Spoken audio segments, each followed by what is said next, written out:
Justice N V Ramana నిజమైన ప్రజల ప్రధాన న్యాయమూర్తి అని సుప్రీంకోర్టు కాబోయే ప్రధాన న్యాయమూర్తి జస్టిస్ బిఆర్ గవాయ్ ప్రశంసించారు. సమాజంలోని విభిన్న వర్గాల ప్రజల్లో ఆయనకున్న ప్రజాదరణ మరెవరికీ లేదన్నారు.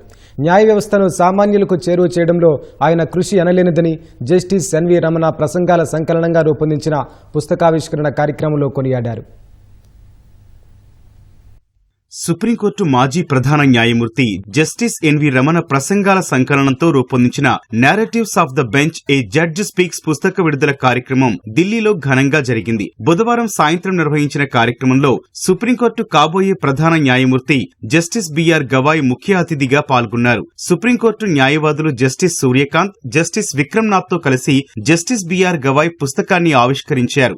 జస్టిస్ ఎన్వి రమణతో తన అనుబంధాన్ని గుర్తు చేసుకున్న జస్టిస్ బిఆర్ గవాయ్ ఆయన తీర్పుల్లో, ప్రసంగాల్లో మానవత్వం, సహానుభూతి, సంవేదనశీలత ప్రతిబింబిస్తాయని కితాబిచ్చారు. తాను సుప్రీంకోర్టు ప్రధాన న్యాయమూర్తిగా బాధ్యతలు చేపట్టిన తర్వాత ఆయన మార్గాన్ని అనుసరిస్తారని జస్టిస్ గవాయ్ అన్నారు. న్యాయమూర్తుల కోర్టు గదులకు అతీతంగా ఒక అడుగు ముందుకేసి పనిచేయాలని చాటారని జస్టిస్ సూర్యకాంత్ కొనియాడారు.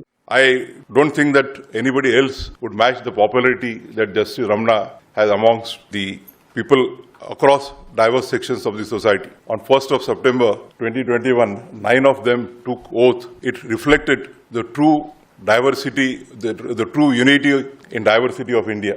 9 judges from different parts of the country in one stroke took the oath of the august office of the Supreme Court judge. He also believed in giving adequate representation to the different sections.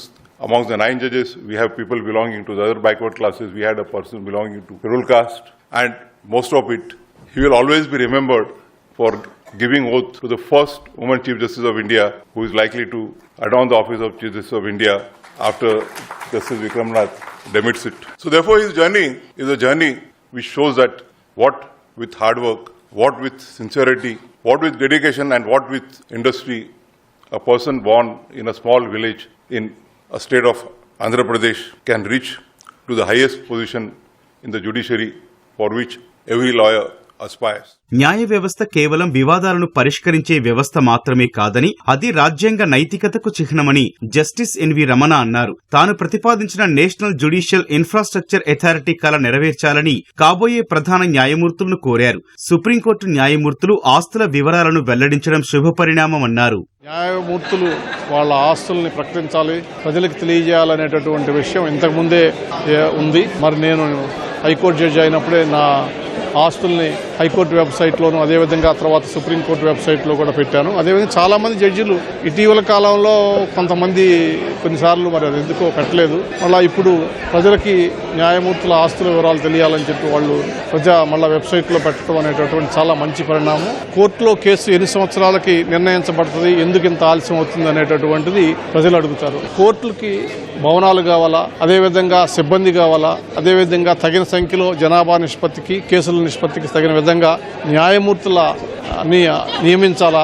న్యాయమూర్తి retire అవుతున్న సంగతి ముందే తెలుసు కాబట్టి ముందే మనం న్యాయమూర్తుల్ని మనం నియమించి కనుక కోర్టులు ఖాళీగా కనుక పెట్టకుండా ఉంటే తీర్పులు తొందరగా వస్తాయి, కేసులు తొందరగా పరిష్కారం అవుతాయి. దురదృష్టవశాత్తు పార్లమెంట్లు కూడా కోర్టులు, జడ్జిలు, అదేవిధంగా సిబ్బంది ఎదుర్కొంటున్నటువంటి సమస్యల గురించి ఎవరూ మాట్లాడటం లేదు. మరి కోర్టులకి ఆర్థిక స్వతంత్రత లేదు కాబట్టి మరి ప్రభుత్వం కావాల్సినటువంటి నిధులను ఇవ్వకపోతే మరి కోర్టులు ముందుకు పోవు.